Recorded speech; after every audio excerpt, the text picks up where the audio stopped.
long years of research. Yeah?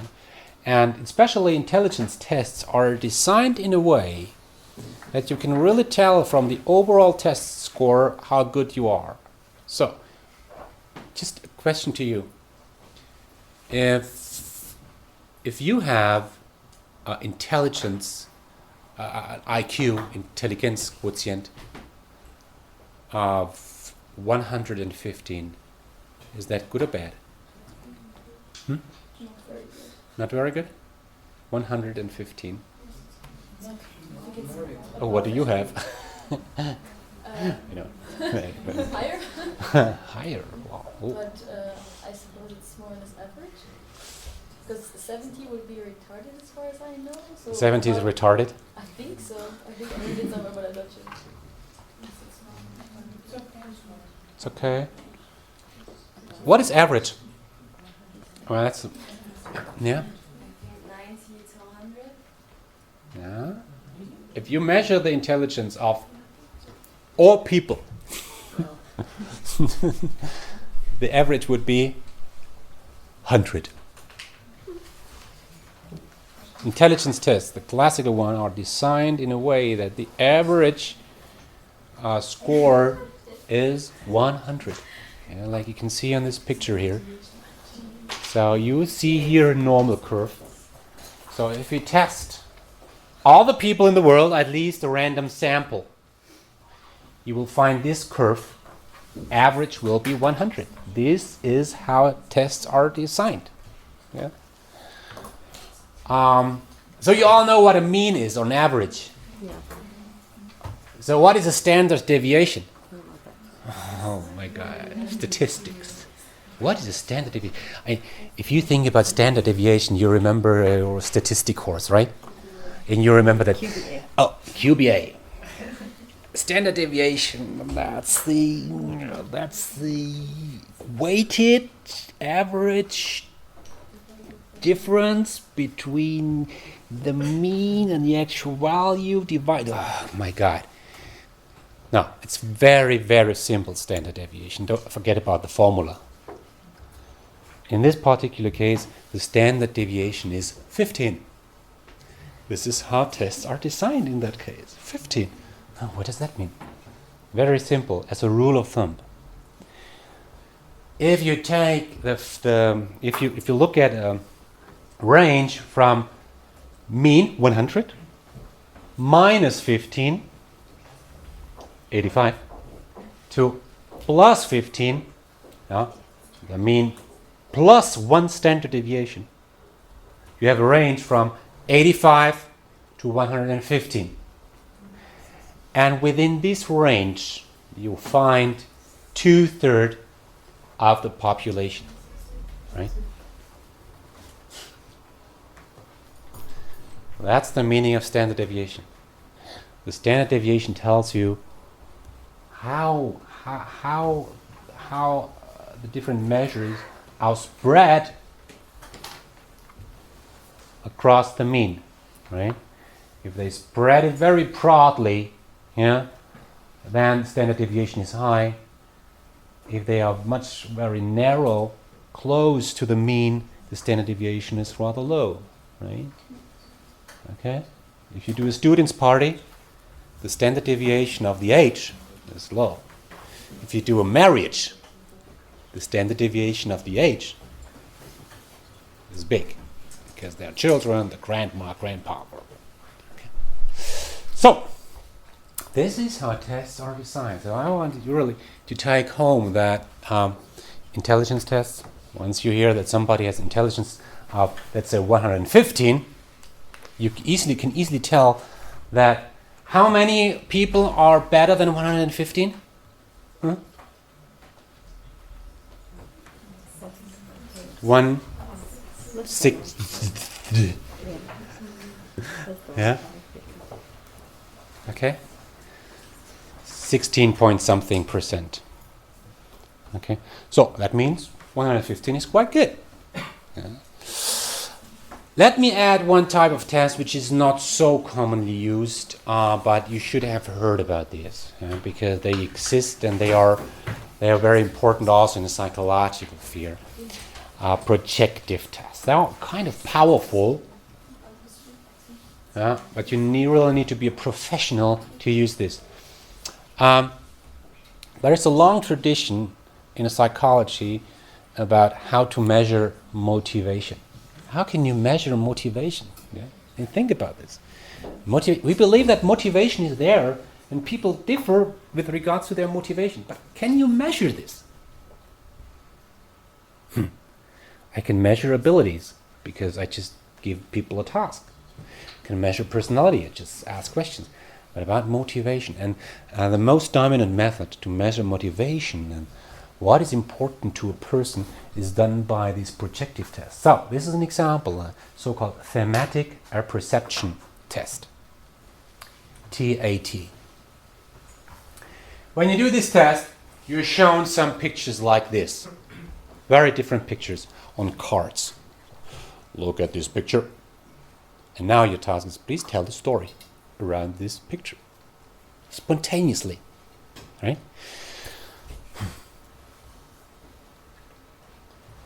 And if you tell a story about this picture really spontaneously, and you are all able to do this, the question is, what comes up in your story? Yeah? So, is this picture about a conflict? Is this about friendship? Is this picture about power? Is it about family? Is it about, is the one the boss and the other the employee? Yeah? Or vice versa? Is this the father and the son? Is this the father, the son and the father-in-law? What is this picture all about? And the idea is that what is important to you, your way of how you perceive the world is projected into this picture. And the funny thing is really, if you show people very different pictures, really totally different picture, and by the way, the last picture of this test is an empty card. There's nothing on it, and you have to tell a story. Yeah? If you do this, you will find out that all the different stories you tell, all the 10 stories, they all have something in common. Yeah. Well, I did this by myself with a psychologist. I was really amazed about the result. You know, all my stories were traumatic. They started slowly, became very traumatic, very positive, and they all ended up with a nightmare. I don't know why. I learned this. I don't know what this tells me. But, it was interesting to see that, really, there is a kind of red line in every story. Yeah. The right one is ink pattern test, Rorschach test. It's just ink pattern. The question again is, what do you see in this picture? And this is more from psychoanalytics. Yeah, so it's rather weird, but it's a projective test. The idea is, is this a demon or what is that? So you inspire people to talk about what they see and what comes to your mind, and from what they tell, you draw a conclusion about their personality. Again, this is not so heavily used in practice, but you should have seen these because when we talk about tests, these are quite relevant. So let me add, related to tests, let me add some points around one specific field. For example, when you apply at companies like Lufthansa, if you apply at Accenture, this big consulting firm, if you will apply at PricewaterhouseCoopers and you pass the first step, if you pass the pre-selection stage, you get an invitation via email to do an online test. Dear John, thanks for your application. Looks good. Now, we would like to learn more about you. Please follow this link to the online test and do this test by end of next week. You click on it and you get some tasks, right? Tasks like this on the right-hand side. So, I mean, this is great. And there are a lot of advantages. I don't have to tell you about these advantages in more detail. I mean, it's clear. Everything which is online is globally accessible. Not in North Korea, but in the rest of the world. low operation costs. I mean, it costs nearly nothing just to operate an online test. You just send the link, the person does the test, the results are analyzed, calculated automatically. Yeah? Even more, you can track the response time, whatever you can tell from this. Yeah, does somebody answer the task very fastly or slowly, whatever that means. Yeah, but you can do this. Yeah. The second point I'm gonna explain in a minute. That's to me the most important point. But there are some disadvantages. Yeah. If you are invited to do an online test, you are invited by Accenture, please do this test. How can Accenture really be sure that you were the one answering the questions? It might be that you think, oh, this is about intelligence. It would be better my brother is doing this. I don't know. As a company, you never know in which situation somebody's doing this test. Do you do this test somewhere in a internet cafe, or why do you do this? In which mode? Yeah? In a drunken state, or what? I think you have no control about the setting. Yeah? Okay? But let me get back to this point of opportunity for adaptive item presentation, because this is the most critical thing about online tests. For this, I need a chalk.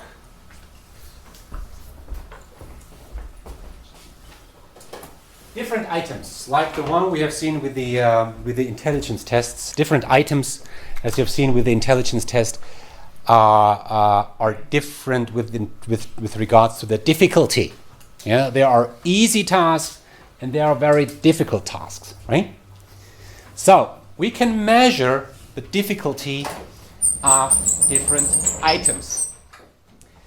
There are items which are really simple. 100% of people are able to answer the question or fulfill the task correctly. For instance, 1, 2, 3.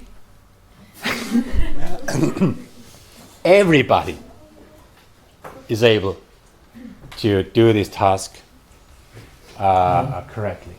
And on the opposite, there are items which are unsolvable. Nobody will solve this task. Nobody. Maybe 0.0001% in the world. Now, you have items which are very simple, and there are items which are unsolvable. When you start online, yeah, when you start an intelligence test online, would you start with a very easy task and then stepwise you increase difficulty? Or where would you start? Would you start this way? Yes? No, you won't. You would do this on a paper pencil test. Yeah? Stepwise increase difficulty. No, in an online test you have the opportunity to start somewhere in the middle. So you know there is a task that can be fulfilled by 50% of the population. You have measured this. You know the difficulty of this item is 50%.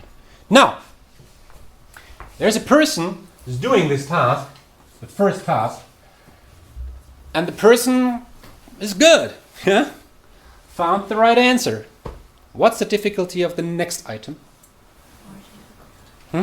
More difficult, I would say. More difficult. Yeah. How difficult? I don't know, maybe 25% Right. more. Here.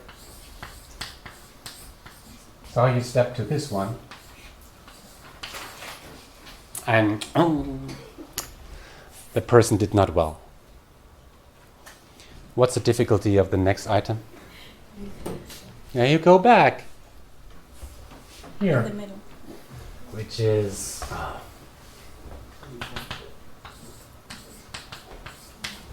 right? Okay, the third one. Oh, did well. You might use only 4 items and you got to the point. Right?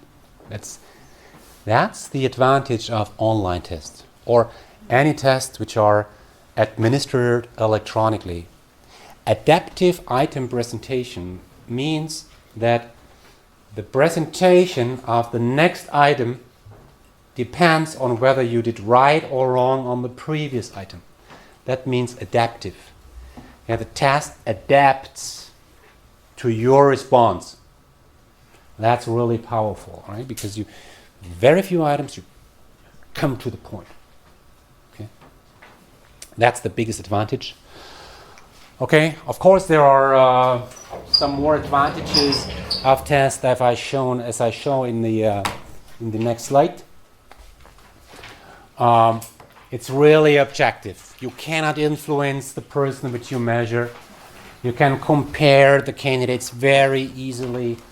The cost is limited. You can use different tests, combine them in different selection measures, as we have seen, right?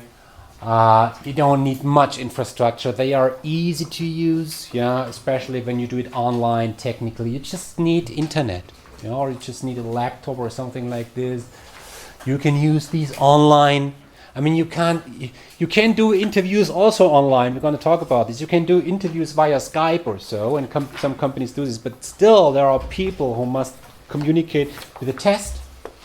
It's very efficient in that sense, yeah. And the analysis is always very, very simple. They are standardized processes to calculate the result, the overall score. Okay? Okay, so now we are in the middle of the chapter candidate selection, and as you all know, there is one method which is about interviews.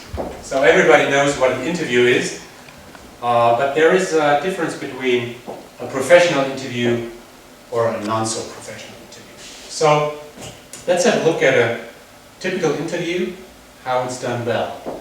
So on this slide here, you can see a very typical structure of an interview. And here you see on the x-axis, on the horizontal axis, you see time. On the other axis, you see the tension. What tension? The tension of a candidate. When you enter an interview, you are nervous, so there is some tension. Okay, now let's look how this tension change over the course of an interview. So at the beginning, tension is probably high. You are very uncertain. You don't know what will happen in the next 1 or 2 or so hours. So the very first question in every interview, the very first question in the interview is what? It is, did you find the way well? How are you? Things like this. So it's very, very informal. It's kind of, it's an approach to say, well, let's have a little small talk, let's get close to each other. The idea is just to reduce the tension, okay? So that you as a candidate, you feel comfortable. You feel, yes, this is a situation where I can open myself and I can talk about myself. So, the next step always is that, or it should be, that the company presents itself. So it's about the job, it's about the company. So you can lay back a little bit and you just can listen. Maybe asking some questions or so, but it's the company's turn and they present you the job in question and the company and what the company does and the products and all these things. But then, after a while, it's your turn. And in this phase, it's your chance to present yourself. Later on, we're going to talk about what the most important questions are. But at this point, you can just take home that it's about you, it's about why are you here, it's about what are your strengths, where are you good at, how would you solve certain problems, and things like this. Okay? We'll talk about these questions in a minute. Then after this, you get the chance to address some open questions, or the company will address some open questions to you. But at this point already, it's close to the end of the interview. And then at the end you talk about the next step. So this is a very typical structure of interview. of a personal interview, what are the questions?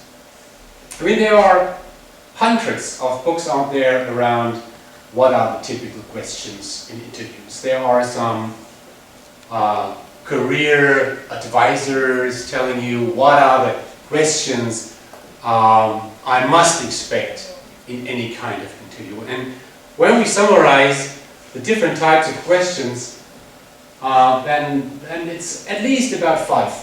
It's about 5 questions, and you can see those on the right-hand sides, on the employer column. These are the questions typically addressed by an employer. Why are you here? This is about your motivation. Why are you interested in this particular job? What can you do for us? So, what's going to be your contribution to the success of the company, to the department, to the team, to the product, or whatever? Okay? What kind of person are you? This is very much about your personality. Do you really fit into the social environment of the company? Into the social environment of the team? When I was a recruiter at SAP, I always asked myself, will the other people in the team like this person? So it's very much about you as a person, about your personality and how you fit into the social environment. And then, of course, what is special about you? What distinguishes you from others who have the same skills? Yeah? What are the unique strengths which you can show? This might be the ultimate argument related to you, why the employer should go for you. Okay? And then last but not least, can we afford you? Think about people which are really ambitious, are really talented, have demonstrated a strong career path in their past. People really have strong expectations about their future career. And now think about this particular candidate applying for, let's say, a small company in the midst of Black Forest. This company will ask itself, can we afford this guy? Yeah? Can we really pay the salary this person expects? Can we really meet the expectation of this person? Can we afford this person? But this is only half of the story. In a professional interview, it's not only about the employer's questions. It's not only that the employer wants to know a lot of things about you. In a professional interview, it's also about the candidate's questions. And on the left side of this slide, you will find the typical questions a candidate must be able to address in any kind of interview. So let's have a look at these. Why am I invited? I mean, it's not that you would ask this question in that way, but in a professional interview, the employer should tell the candidate, why have we invited you? Yeah? What do we think is special about you? Or at least you as a candidate, you would like to know, okay, why did you invite me? Is there anything in my CV which really catched your interest? What can your company offer me? I mean, what I always tell to companies is that nowadays, in the midst of the talent shortage, it's not only that the candidate must convince the employer, it's not only that the employer at the end makes a choice whether to hire this guy or the other guy. It's also about the candidate. The candidate today, a talented, qualified candidate today, has options. And the candidate will ask himself, why should I go for this company and not for another company? Okay, so what can you offer me? Not only in terms of salary, but also maybe in terms of what kind of tasks I will be responsible for. How about international tasks? How about work-life balance and all these different things? Right? What kind of employer are you? While the employer might ask himself about your personality, you as a candidate, you will ask yourself about what kind of culture will I find in this company? What is important to the people in this company? Yeah? Do I fit to this culture? What distinguishes your company from others? What is special about this particular company? Or can I afford working at your company?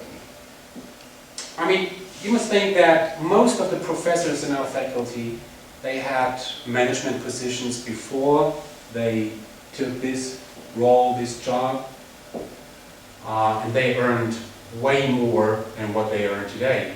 Even for myself, to me it was clear that once I take over this professorship, I will earn less than before. So the question is, can I afford working for this company? Am I willing to pay this price? Or am I willing to travel 1 hour every day to work? So all these things which are similar to the employer perspective, can we afford you? I ask myself, can I afford working at your company? So the most important message on this slide is there are questions from both sides. And in a professional interview, both sides must be able to answer their questions. Now let's have a look into more concrete questions. I showed you that these questions are only very generic, but in practice, no company will ask this way. But what are the typical questions in an interview? Let's have a look. So, on this slide you will find some very, I would not say typical examples, but the type of questions are kind of typical. Don't expect the exact wording in one of your interviews, but the type of questions is very, very typical. Let me pick out one of these, planning, the second one. This question is about planning. It's about your planning skills, about your competency in planning. So the question is, describe a time when things didn't turn out as you had planned. What did you do to analyze the situation, and how did you address the issue? Now, I think every student should be able to reflect on his or her past. I mean, all of you have experienced situations like this. So the question now is, how did you deal with such a situation?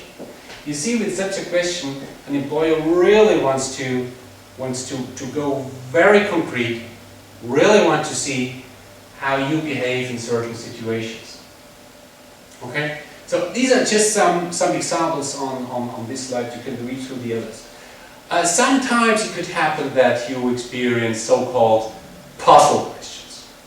You know, puzzle questions. I give you a very typical example. A typical example is, how many times does a human being use the word "and" in a day? Again, how many times does a human being use the word "and" in a day? What is the right answer? Is the right answer to say, I don't know? No, probably not. If you say, I don't know, 100? Yeah, that's even worse. What is the right answer to this question? I must think, once a company asks this particular question, or a question like this, the company wants to see whether you have the skills, the competencies to answer a question like this, a problem like this, in a very analytical way. So, you would respond, oh, interesting question. I don't know, but let's see. A human being is talking, let's say, 4 hours a day. And in an hour, in a minute, a person uses, let's say, 10 sentences. So we have 600 sentences in an hour. 600 times 4 is 2,400. Now let's say in every second sentence we use the word "and", then it's 1,200. The correct answer is 1,200. At the end, nobody cares about whether this number is correct or not. It's your way how you deal with problems. Different question, very typical question, which is typically addressed to business graduates. what is the daily revenue of H&M store in Stuttgart? Of course, nobody in this room does really know the correct answer, but you should be able to calculate this, right? Okay, so this is about interview. Once you are invited to an interview, you probably are invited to multiple interviews, not only one. And if companies do that right, when they combine interviews, they do it in a very structured way, as you can see on this slide. If you are invited to, let's say, 4 different interviews, it could happen that in every interview, different aspects are covered. Maybe in the first interview, which in this example is done by an HR person, it is about motivation, mobility. Why are you interested in this job? What drives you? Are you hungry enough for doing this job successfully? But also maybe about mobility. Are you willing to spend 2, 3, 4 days in the week in a different city, far away from home? Are you willing to travel? Things like this. While in the second interview, which might be done by the manager, by the prospective manager, it's about team ability, your ability to work in teams and about your leadership skills. While in the third interview, which is done by a technical expert, it is very much about your technical skills. And in the fourth one, you might do a panel interview, not only with one single interviewer, but with a group of interviewers, maybe your prospective team. Okay, and there, again, it's about different aspects, like maybe team ability and leadership. Okay? So, that's about interviews. Let's talk about our last method, which is very important, and you should have a really good understanding about this method. It's the assessment center. Okay, what is an assessment center? Probably some of you already have attended something like this. If you have attended an assessment center, you have probably experienced that in an entire day, or maybe in 2 days, where you spent in such an assessment center, you were together with multiple candidates. You were not alone. It's not an individual method. It's not about one single person. It's about multiple candidates, maybe 6 to 15. You were all together an entire day, and there are some assessors, well-trained people, psychologists or managers, who are trained to observe you over the course of the 1 or 2 days. Okay? And in this assessment center, it's not only about, let's say, team ability. It's not only about your communication skills. It's not only about your intelligence. It's not only about your mobility. It's about multiple criteria. So assessment centers are there to draw a complete picture about you, about multiple aspects about you, multiple criteria. And there is not only one method used in an assessment center. It's not only that you do one single test. There is only an interview or a group exercise. There are multiple methods. Multiple methods which are used. Interviews, tests, exercises, and all this stuff. And you do these in different situations. During the course of the day, during the course of the 2 days, you do very different exercises. Okay? So, what is the most important term when we define assessment centers? It's multiple. It's that you do not rely only on one single interviewer or observer or assessor. You rely on multiple. You do not rely only on one method, a test or so. You rely on multiple methods. You do not rely only on one single criterion. You rely on multiple criteria. Multiple, multiple, multiple. That's the idea of an assessment center. Now, let's have a closer look how this works. On this picture you find a very typical assessment center setting. Okay, so in this setting you find the different participants or the candidates, and let's simply assume that these candidates, these participants, they do an exercise, a group exercise.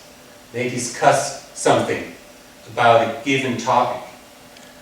And then you see the assessors, and in an assessment center always it's very, very clear which assessor is observing whom in that particular situation. This is very clearly defined up front in advance to the assessment center. So a very typical attribute of assessment centers is that assessment centers are very clearly structured and defined with regards to everything.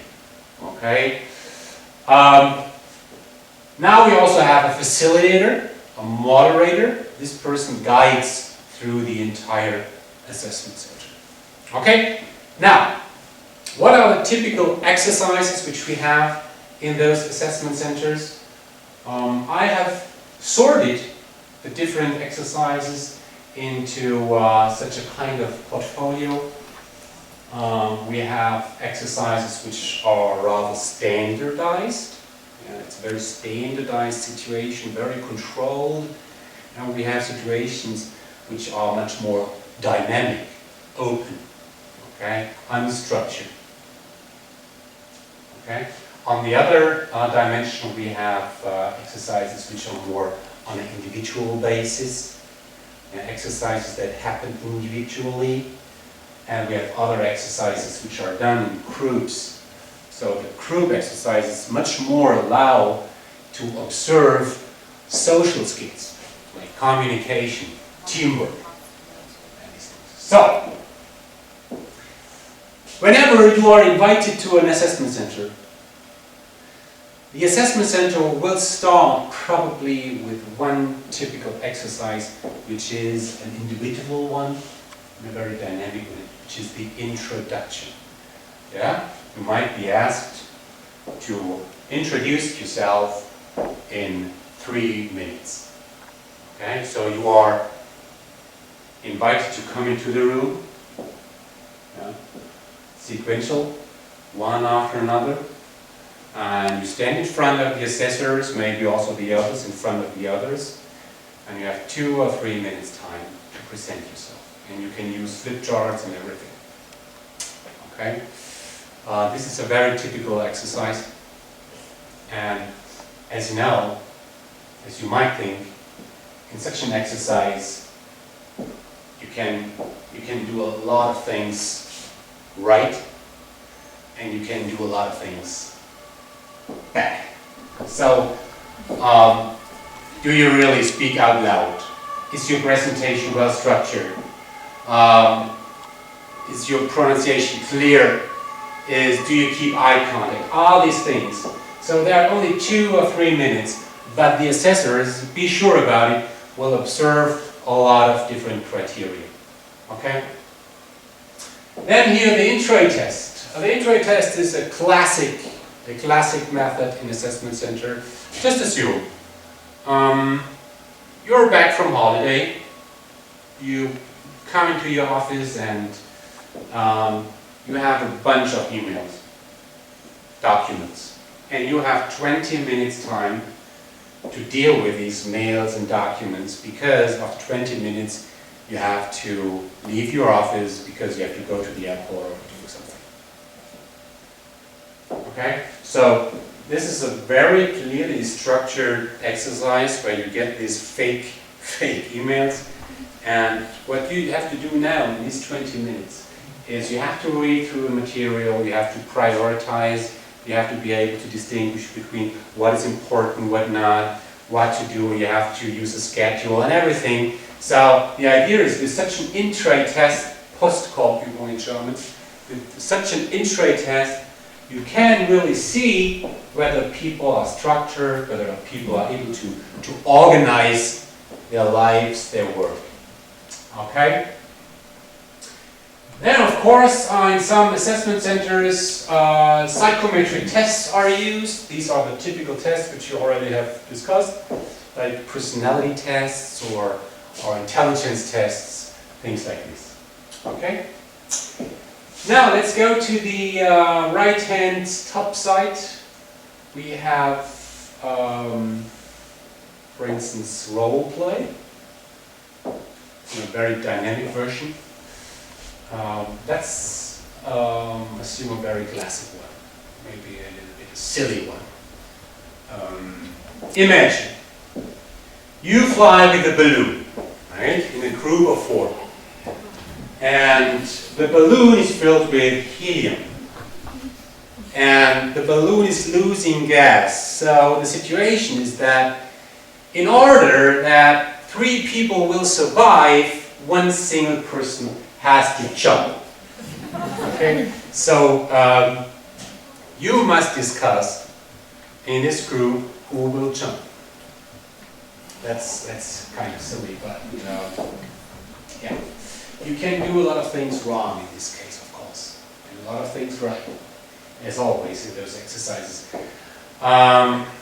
It would be wrong if you would respond in a way saying, well, you know what, I jump. Simply jump. That would kill the exercise. Okay?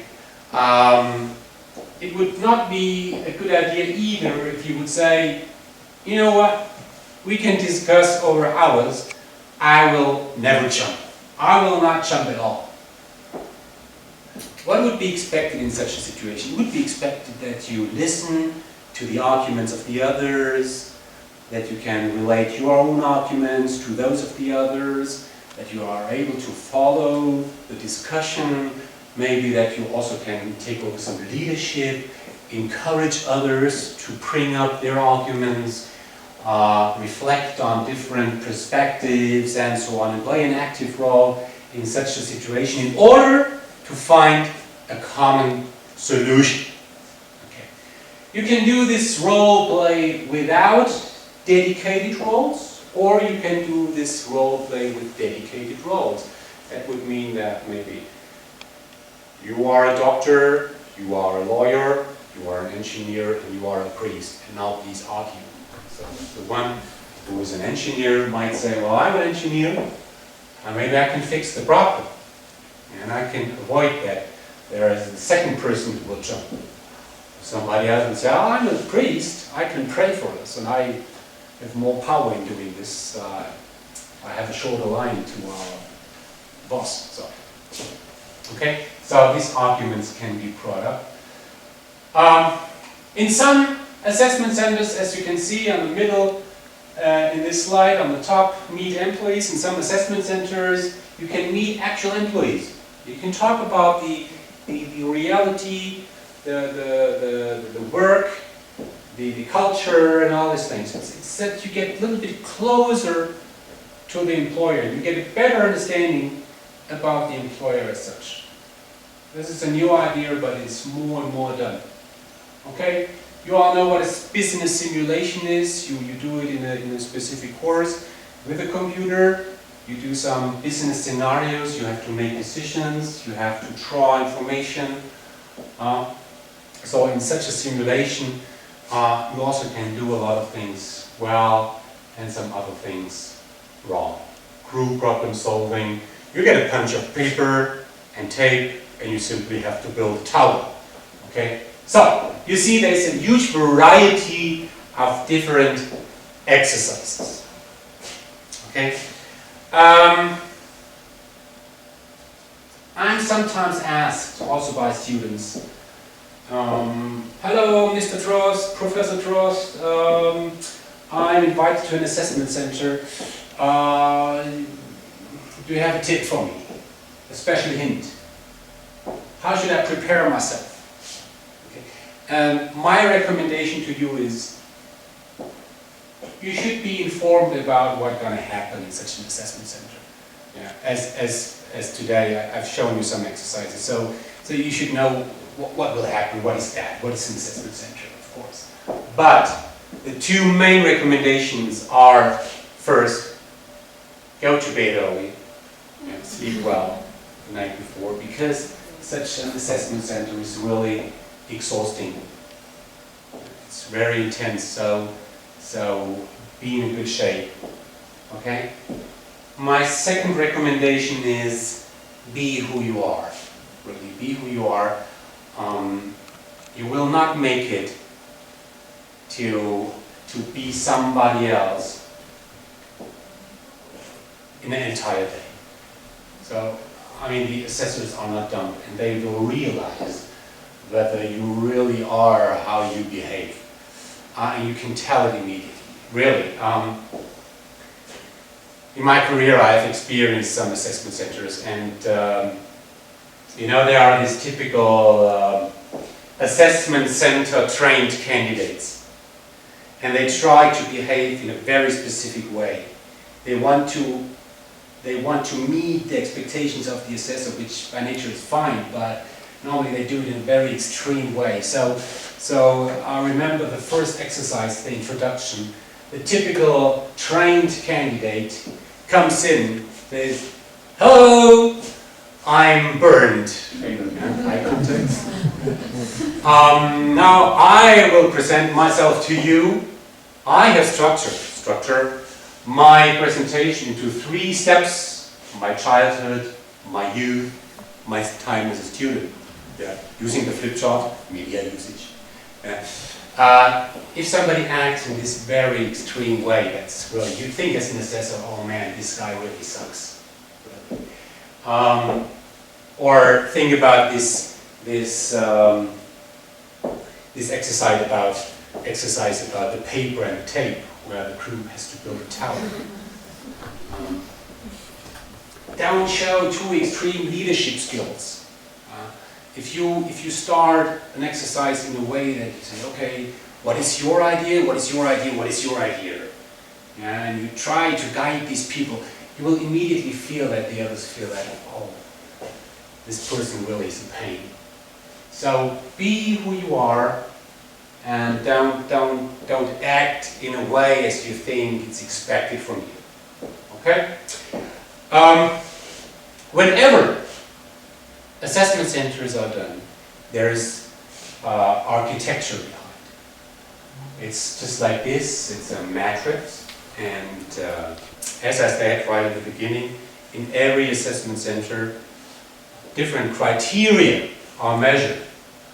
For instance, leadership, communication, intelligence, mobility, intercultural sensitivity, organization. And then we have different exercises, like the introduction, the group exercise, the intro, the intelligence test, and a personal interview. And as you can see in this matrix, different exercises address different criteria.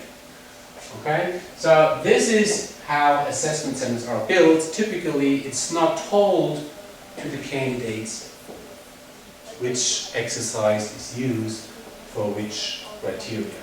I think the company should do so, should be very open and tell the people, okay, now this is about leadership, and here's the exercise.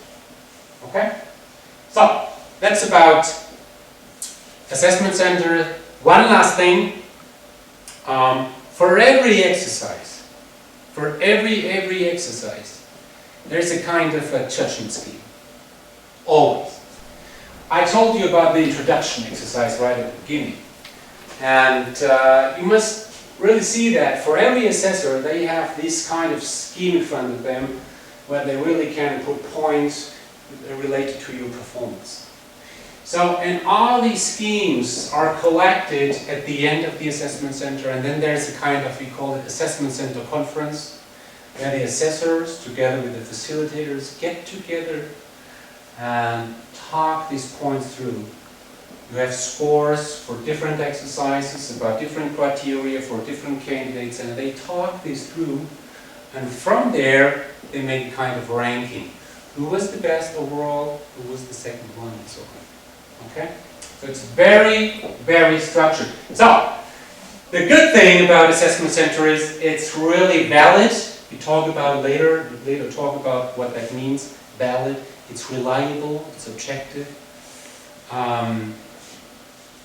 you can really compare the different candidates. Once you have 15 people in a room, you can better tell who was the best, who was the worst, than having all these people in individual setting. Okay? Assessment centers are designed in a way that the criteria which are measured reflect the future duties and responsibilities. So, I told you some criteria at the beginning: leadership, communication, mobility. A company does not choose these criteria by chance. They make sense, and there is a kind of job analysis behind it. So the companies know what they expect from their future employees. So what is done in those exercises should reflect the responsibility related to the jobs which need to be filled. You can't act in a way which is, we call it, social desirable. It's not that you can be somebody else through the entire course of the day. So this is the fourth point on this slide: the limited risk of social desirable behavior. If you spend one entire day with a person, you will get to know this person. And this person cannot be an actor through the entire day. Okay? So you get a real understanding about a person. You really can experience a person in multiple settings. And you can get a real impression of a participant in an assessment center. High transparency of requirements in the eye of the participants. Depends on the assessment center, but as a candidate, I get a feeling about what is important and what is not important. The exercises really show me about what the company takes care of. Okay, these are advantages. There is one big disadvantage of assessment center, and this is simply the cost. Now, I told you right at the beginning of this chapter that at the beginning of the recruiting process, companies just look at the resume, for 11 seconds maybe, and this does not cost a lot. Right at the end, when only a few of the candidates still are in play, they use very expensive methods, but these are also more reliable, more objective, and more valid. Okay. There are good methods to select candidates, and there are bad methods. There are cheap ones, there are expensive ones. We learned that just looking at a resume is very cheap. Doing an assessment center, it's very expensive. And there are some methods in between: tests, interviews, blah, blah, blah. You can assume that these different methods, they differ with regards to their quality. There are good ones, there are bad ones. With some, you really can predict the future performance. With some others, you hardly can do this.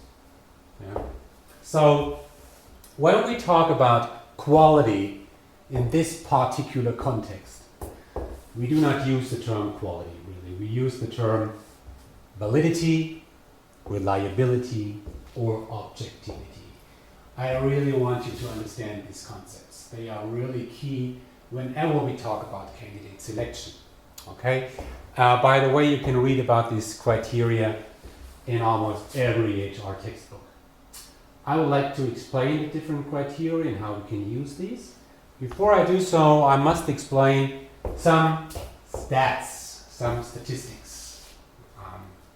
And there's one statistic which we named correlation. Okay? In short, R. Yeah? So, what is a correlation? You all know this? A correlation is the linear relationship between two different variables. What does that mean? Let's have the relation between two different variables. Any ideas? Okay.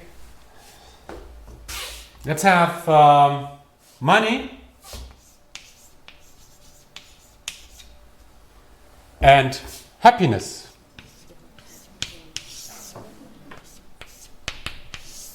Okay, so the idea is all students which have more money are way happier than those with less money. We all have some ideas, we have our private theories, our naive understanding about this, but now let's do science. Yeah, let's do a study. We could do this in this room, by the way, but I don't want to do this. Otherwise, I would need to ask you, how much money do you have and how happy are you? But let's assume we ask somebody who has really a lot of money available every month for free spending. And this person really is happy. We assume that we have a test for measuring happiness. Okay? We have a person that has less money available here, and indeed, it's less happy. We have another person somewhere in the middle, and also such happy. We do this 50 times, and we get a cloud of dots like this. All right? Let's just assume this. So the shape of the cloud is like this. The question now is there a relation between money and happiness or not? As we can see from this result, it's a yes and no. It's not a clear yes, but it's also not a no. In statistics, we want to have a clear number. We want to have a really clear number telling us, is there a relationship between two variables or not?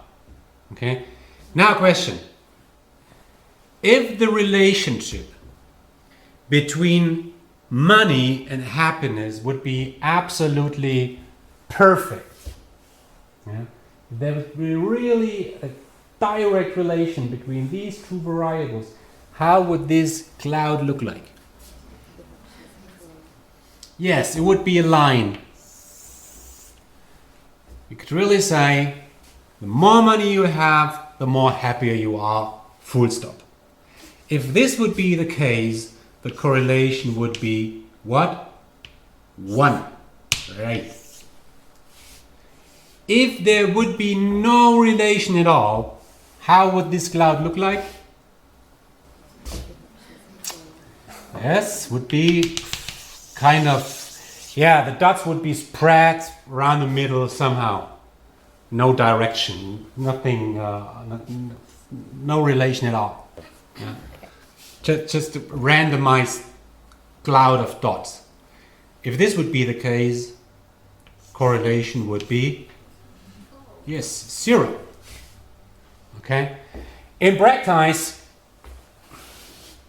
we hardly get a correlation of 1. Whatever you measure, you hardly get a correlation of 1. More often you get a correlation of 0, but in most cases it's somewhere in between, or I must be more correct. It would be between -1 and +1. If you would find a relation like this, a perfect negative relationship, yeah, we would have correlation of -1. So correlation always is between -1 or +1, telling us how the linear relation between two variables concretely is. Okay, that's correlation. You might ask me, how can we calculate this? Of course, there's a formula, but it's I can't tell you. I couldn't tell you this formula by heart, and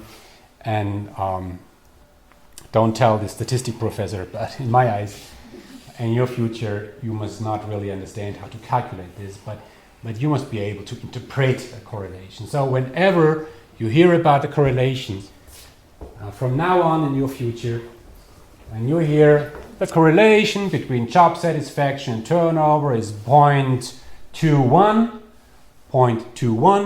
You say, okay, it's close to 0, there is something, but it's not a perfect relationship, okay? You must be able to interpret the correlation, okay? So, coming from there, we can talk about validity, reliability, and objectivity. We need the correlation really to estimate these different criteria, okay? What is validity? Validity is whether a method really measures what it is supposed to measure. To give you an example, we have intelligence tests, but do the intelligence tests really measure intelligence or maybe something else? Does a personality test really measure personality and not something else? Okay, does the method really measure what it is supposed to measure? That's validity, Gültigkeit. Now, how is this done in practice? I just mentioned the intelligence tests. Now, in science, how is the validity of intelligence tests really measured? On one side, you measure the intelligence of different people, right? So you have smart people, rather dumb people, higher or lower IQs, right? So, and what we typically do in science is we compare the test scores, where a person really rank on this scale, with an external criteria. Okay, and a typical criteria are school grades. The idea is, if a test really measures intelligence, and we assume that the more intelligent the person is, the better he or she is in school, then there should be a relationship between the test score on an intelligence test and the school grades. Okay, and this is typically measured. What we can tell is that for intelligence tests which are really good, validity is quite high. Now, we all know that success in school does not only depend on intelligence. We know this. But what we really believe in a test that measures intelligence, that is supposed to measure intelligence, and the results do not show any relation to school grades, if we would have a test like this, would we believe in this test? Probably not. So this is how to prove it. Okay? I give you another example.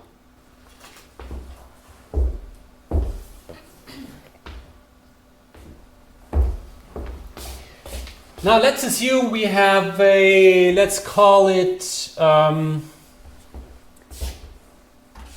sales capability test. Sales capability.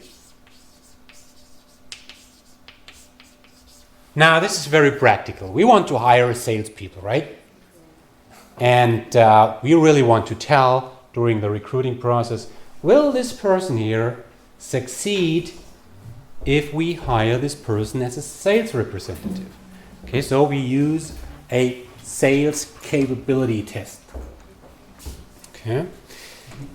Now, if you want to know whether this test really measures sales capability or something else, we must compare the test scores with the criteria.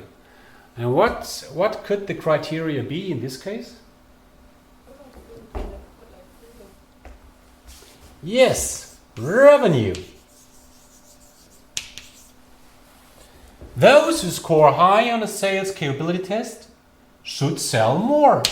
And those who are weak on a sales capability test, rather here, they should sell less. And we would expect that there is kind of relationship like this kind. Okay? If there is no relationship at all between sales capability test score and the actual revenue, we would not believe in this test. Okay? So this is how validity is really measured. We use correlation methods to compare test scores with a criteria. Okay? That's about validity. Does the test really measure what it is supposed to measure? Now let's talk about the second criterion, which is reliability. That's the second one. What is reliability? In German, Genauigkeit. Yeah? We know that whenever you use any kind of tools to measure something, watch, the scale, or something else, they can differ with regards to their reliability. Okay? Now let's think about a scale. Waage. Okay? Now let's assume I have a scale right here, and I step on the scale. 81. I get back from the scale, and I step on it again. 83. Huh? Then I step again on it.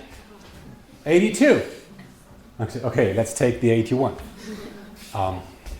If you would get results like this, it always differ, while I assume that my weight in this particular minute did not really change, you would say, this scale is not reliable. But does this scale really measure my weight? Yes, of course, it measures weight, but not in a very reliable way. So there is one method which we use to determine the reliability, and this is the so-called test retest reliability. It's very easy. We measure one time. We measure the second time. And we measure different people, doesn't matter on what, on weight, on size, on intelligence, on sales capability. Yeah? If the test, whatever we measure, is reliable, we would expect that we get the same results when we test again. So there's one person which we test one time, and we measure the person the second time. There is one person which we measure the first time, and we measure it the second time. Yeah? And if the test is really perfectly reliable, yeah, the results will be the same. If the test is not reliable, we get something like this. And if the test is totally crabby in terms of reliability, we get something like this. And what you can see here from this picture is, again, we use correlation methods to estimate the reliability of a test. Okay? Test, retest, reliability. Okay? So, that was the second one. Let me add one question to this. And if you really answer this question well, you really got it. Is it possible that a method is reliable but not valid? Reliable but not valid. Is there any idea? Okay. Yes, of course. I have an example. Let's say I measure intelligence by simply measure the size of your head. I can do this. Yeah? I measure the size of your head. Yeah, to understand about your intelligence. Is it reliable? Yes, it's reliable because I can measure very reliably, very correctly the size of your head. But does that really measure intelligence? Probably not.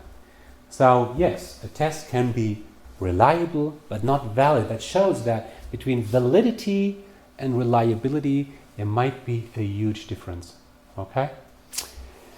So let's come to the third criterion, which is objectivity. So, at the end of your study here at Fort Wayne, you will have an oral exam. Okay? An oral exam. And in this exam, you will sit in front of two professors. Okay? And the two professors will ask you about different business-related things. The exam is about your business understanding. It is about your ability to really articulate business-related ideas in a personal setting. It's not that you reproduce things which you have learned by heart. It's really a conversation. It's a discussion about things. And we as the professor, we tell whether you really have understanding, if you are able to talk business. Okay? So there are two professors. Now let's assume I am one of them. And the other one is, let's say, Professor Taylor. Okay? Now, here's the first student. And we talk business, half an hour, blah, blah, blah, blah, blah. And at the end, I say, well, this student really did well. While my colleague says, no, this person really did bad. Second student, I say, oh, that was really lousy. While my colleague says, was okay. The third one, I say, was good. Professor Taylor says, not so good. And so on. If we get results like this, what would be wrong? What we can see is that our judgments really differ. You know, here, while I judge the person as really good, Professor Taylor says the opposite. The same here. If something like this happens, how can we explain something like this? How can it come that two people making a judgment about one single person after having spoken to this person in one same situation? How can it come that two persons have these totally two different judgments? How can this come? It can happen because the two different persons, they have different expectations. They have different perspectives on one and the same person. They have a different reference frame, so to speak. They use different criteria while judging one and the same person.